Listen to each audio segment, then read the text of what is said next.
After 10 minutes in the air fryer, let's take this nice batch out. And let's throw another one in.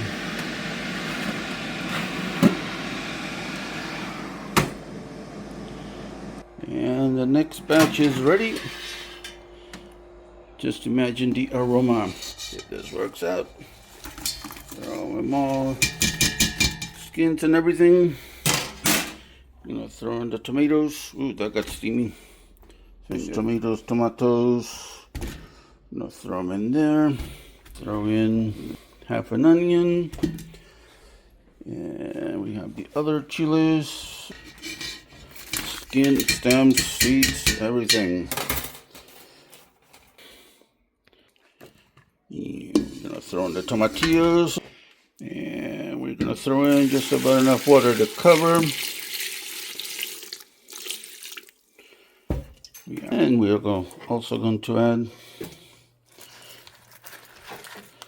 these extra chiles,